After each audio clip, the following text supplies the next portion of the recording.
Hi friends, कैसे हो? आज हमारा टॉपिक है जो भारत के अंदर इस समय एक प्रकार से धर्म कह सकते हो। जैसे हम कोई हिंदू है, कोई मुसलमान है, कोई सिख है, कोई ईसाई है, वैसे इंडिया के अंदर एक धर्म है नया, जिसको बोला जा सकता है क्रिकेट। क्रिकेट भी एक धर्म है, क्योंकि धर्म कहने का पर्पस सिर्फ इतना है क्योंकि यहाँ पे कुछ खिलाड़ियों को भगवान माना गया है। भगवान माना गया है तो इसका मतलब ये धर्म है। जैसे सचिन तेंदुलकर को क्या माना जाता है? क्रिकेट का भगवान। तो ये क्या हो गया? एक प्रकार से धर्म हो गया।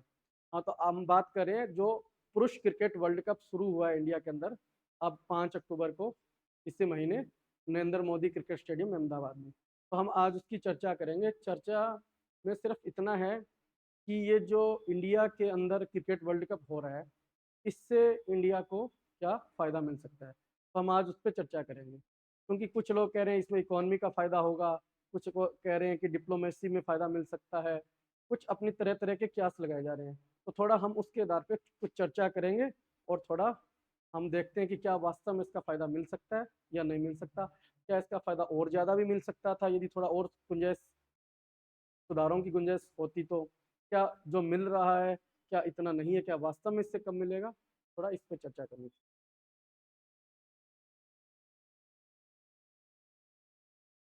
तो 5 अक्टूबर को नरेंद्र मोदी क्रिकेट स्टेडियम में अहमदाबाद में पुरुष, जैसे कि पुरुष खिलाड़ी इसके अंदर भागीदारी कर रहे हैं, तो पुरुष वाला क्रिकेट वर्ल्ड कप है।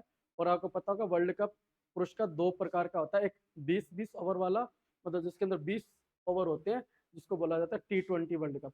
और एक होता है 50 ओवर वाला। तो ये कौन सा हो रहा है? ये है 50 ओवर वाला। मतलब इसके अंदर एक टीम 50 ओवर फेंकेगी या एक टीम 50 ओवर बल्लेबाजी करेगी। इसको बोला जाता है 50 ओवर वाला प्रारूप। दूसरा, एक रिपोर्ट आई है वैश्विक स्तर पे जो पब्लिश हुई है। वो रिपोर्ट ये कह रही है कि यदि ये वर्ल्ड कप इंडिया के अंदर सफलतापूर्वक इसका आयोजन हो जाता है अच्छे तरीके से, धूमधाम तरीके से, तो भारत की जो इकोनॉमी है, भारत की इकोनॉमी को 2.6 बिलियन डॉलर का फायदा मिल सकता है। 2.6 बिलियन डॉलर, लगभग ये कह सकते हो 2.5 से 3 बिलियन डॉलर का फायदा।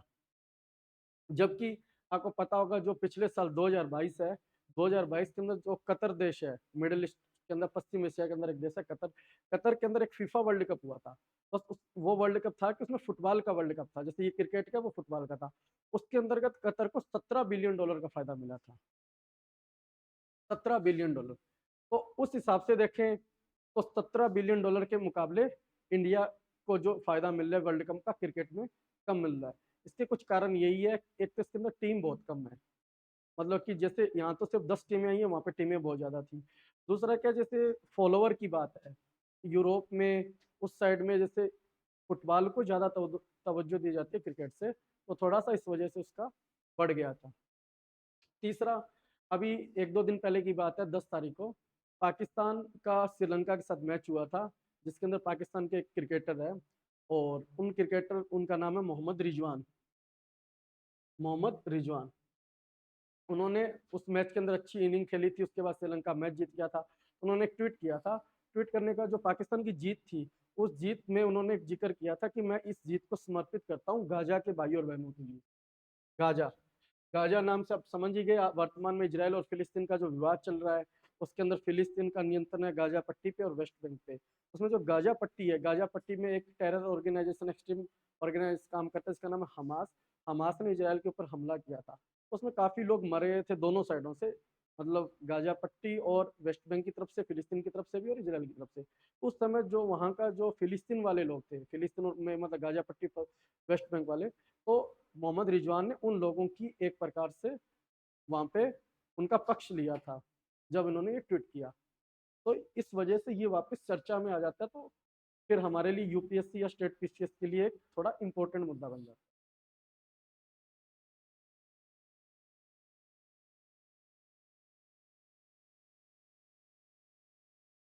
तो हम देखते हैं इसमें क्या क्या फायदे मिल सकते हैं।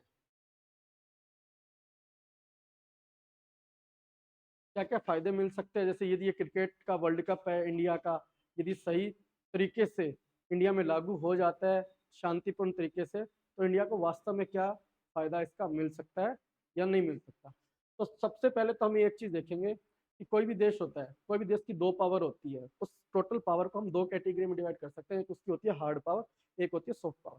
हार्ड पावर के अंदर तो जैसे उसके मेनली हथियार की बात आ गई या मतलब डिफेंस टेक्नोलॉजी की बात आ गई। सॉफ्ट पावर के अंदर हम मान सकते हैं जो दूसरी टेक्नोलॉजी होगी डिफेंस के अलावा, इकोनॉमी होगी, कल्चर हो गया, तो ये सब चीज़ों को हम क्या बोल सकते हैं? Soft power. तो ये दोनों ही पावर किसी देश की शक्ति के निर्धारण में महत्वपूर्ण कारक है। तो इससे मतलब भारत की जो एक सॉफ्ट पावर है, ये डेफिनेटली यहाँ पे बढ़ेगी। उसका कारण सिर्फ इतना है, जैसे कि जो इंडिया के जो अच्छे मतलब दिग्गज क्रिकेटर है, वैसे तो यूं तो बहुत लोग सारे ही दिग्गज है, तो कुछ ऐसे क्रिकेटर जो काफी पॉपुलर है। उनमें से 2 तो ऐसे ही है जिन्होंने वर्ल्ड कप पहले जीता है। नाम सुना होगा 1983 में कपिल देव जी का और 2011 में महेंद्र सिंह धोनी का। और एक क्रिकेट के भगवान सचिन तेंदुलकर, और एक वर्तमान में जो सबसे पॉपुलर क्रिकेटर पूरे वर्ल्ड में, उनका नाम है विराट कोहली। और एक जैसे रोहित शर्मा भी कह सकते हो।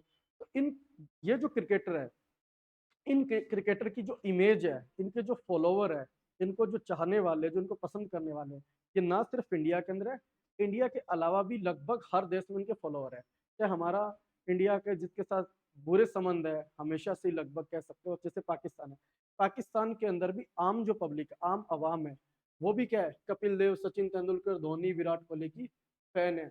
बल्कि पाकिस्तान में इनके कुछ क्रिकेटर भी इनके फैन है, बिल्कुल उन्होंने ऑफिशियली घोषणा की है।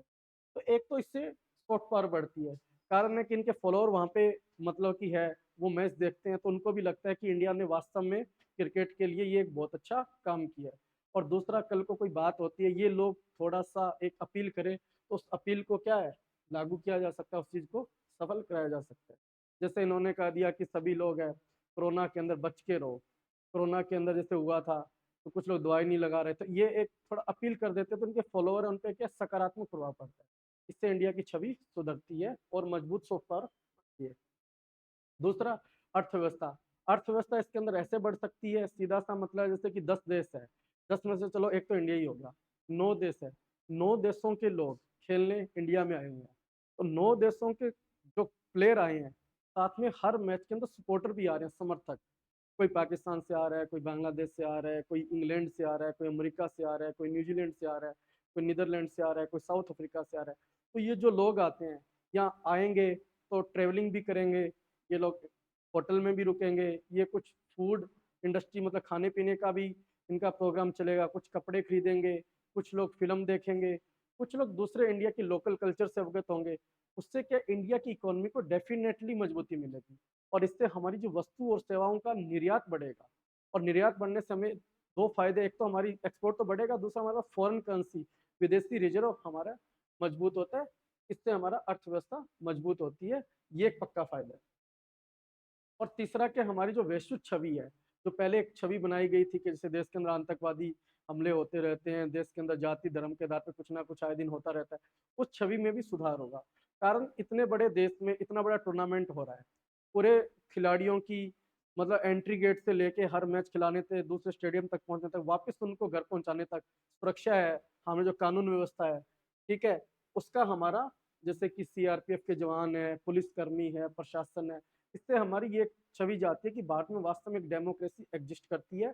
सरकार खेलों को लेके काफी प्रतिबद्ध है, उससे हमारी जो डेमोक्रेटिक छवि है वो और ज्यादा निखर के सामने आती है। और एक जैसे जियो पॉलिटिक्स है, भू राजनीति का सीधा सा मतलब जो हमारा एक देश से दूसरे देश के साथ संबंध है, वो भी एक मजबूत होते हैं। जैसे कि हम देख रहे थे, जो पाकिस्तान के खिलाड़ी है बाबर आजम, जो कप्तान भी है, वो हैदराबाद में रुके हुए थे। हैदराबाद में उन्होंने किसी किसी ने उनसे पूछा कि आपने यहाँ की बिरयानी खाई है? उन्होंने कहा कि हैदराबाद की बिरयानी तो बहुत स्वाद है, बहुत अच्छी है। उन्होंने कहा हम इंडिया के बहुत आभारी है, इन्होंने हमारा गेस्चर मतलब हमारा जो आने पे बहुत सम्मान किया है और हमें बहुत इज्जत दी है, और रहने की खाने पीने की शानदार से शानदार उत्तम से उत्तम व्यवस्था है। इससे क्या भारत की छवि, जैसे भारत पाकिस्तान के संबंध है, कड़वे है, ये हर किसी को पता है, आए दिन आतंकवादी हमले करता है पाकिस्तान, किंतु इससे फायदा भारत को ये मिल सकता है, जैसे ये जो चीजें पाकिस्तान की आम जनता देखती है, आम जनता जब देखेगी तो उनकी भारत के प्रति छवि सुधरेगी। छवि सुधरने से जो वहाँ के जो गलत लोग हैं, जो इंडिया को निशाना बनाते हैं, उनकी छवि वहाँ के लोगों में गिरेगी। तो भारत की पावर बढ़ती है और भारत के संबंध अच्छे ताल्लुकात करने में मदद मिलती है। दूसरा, ऐसी बांग्लादेश है, बांग्लादेश के क्रिकेटर है, आईपीएल भी खेलते हैं, यहाँ आते हैं जाते हैं, उससे भारत की छवि सुधरती है। जैसे भारत और बांग्लादेश के भी कुछ संबंध, जैसे तीस्ता नदी को लेकर विवाद है, रोहिंग्या जो शरणार्थी उनको लेकर विवाद है, जैसे सीए एनआरसी बिल आया था, भारत बांग्लादेश का विवाद बढ़ा, उस समय भी हमारी एक छवि सुधरती है और हमारी जो पावर होती है जिससे हम अपनी बात को मनवा सकते हैं, उसकी एक उस चीज को बल मिलता है। अफगानिस्तान है, अफगानिस्तान के क्रिकेटर यहाँ ही है, अभी दिल्ली के अंदर भारत और अफगानिस्तान का मैच भी था। अफगानिस्तान के लोग आ रहे हैं, वो उनको बिल्कुल अपने घर जैसे यहाँ पे रह रहे हैं, उनको बहुत खुश है, वो लोग बहुत इज्जत कर रहे हैं भारतीयों की। उससे अब देखो अफगानिस्तान में तालिबान शासन आया था, जिससे हमारे कुछ संबंधों को लेकर दिक्कत आई थी, क्योंकि भारत ने अफगानिस्तान के अंदर निवेश भी किया हुआ है, सलमा बांध बनवाई, वहाँ की पार्लियामेंट बनाई, वहाँ पे सड़कें बनवाई, वहाँ पे IIT NIT जैसे कॉलेज खुलाए, सोशो इकोनॉमिक डेवलपमेंट के लिए वहाँ पे जो हमने निवेश किया था वो हमारा सेफ रहता है। सिर्फ से हमारा पूरा जो मिडिल ईस्ट है, तो वहाँ पे हमारे अच्छे संबंध बनाने में मदद मिलती है। और एक ऑस्ट्रेलिया, ऑस्ट्रेलिया के संबंध तो आपको पता ही है, एलन बॉर्डर, कपिल देव से लेके आज भी स्टीव सिम्स, सचिन तेंदुलकर या विराट कोहली तक बहुत अच्छे है, शानदार है। और दूसरा जियो पॉलिटिक्स ऐसे, इंडिया की जो हम लोकेशन देखते हैं, इंडिया की लोकेशन में इंडिया के जो नीचे का है, जो इंडियन ओशन है, पैसिफिक रीजन है, यहाँ पे धीरे धीरे क्या चाइना का प्रभाव बढ़ रहा है, चाइना का प्रभाव पड़ रहा है। तो यहाँ पे जो आसपास के देश है, आसपास के देशों के लिए हमारे इनका सहयोग बहुत जरूरी है, ताकि हम मिलजुल के पूरे विश्व के अंदर एक तो शांति स्थापित कर पाए, और दूसरा इंडिया के राष्ट्रीय हित भी है, क्योंकि व्यापार वाणिज्य के लिए एक अच्छा सूटेबल मार्ग है। तो फिर इंडो पैसिफिक रीजन के अंदर हमें ऑस्ट्रेलिया की मदद की जरूरत है, और ऑस्ट्रेलिया के साथ हमारा एक क्वाड भी बना है, उसमें भारत, ऑस्ट्रेलिया, जापान और अमेरिका मिलकर काम करते हैं। तो ये सब चीज़ें हैं, तो ऑस्ट्रेलिया के अंदर भी हमारे को छवि, साफ छवि बनने में मदद करते हैं, और इससे हमारा जो प्रभाव है, ना सिर्फ राष्ट्रीय लेवल पे, ना सिर्फ क्षेत्रीय लेवल पे, बल्कि अंतर्राष्ट्रीय स्तर पे भी ये हमारा प्रभाव पड़ता है। तो ये था कि क्रिकेट के वर्ल्ड कप जो हो रहा है उससे हमें क्या फ़ायदे मिल सकते हैं। बाकी तो जो रियल में फ़ायदे मिलेंगे वो समय ही बताएगा। Okay bye.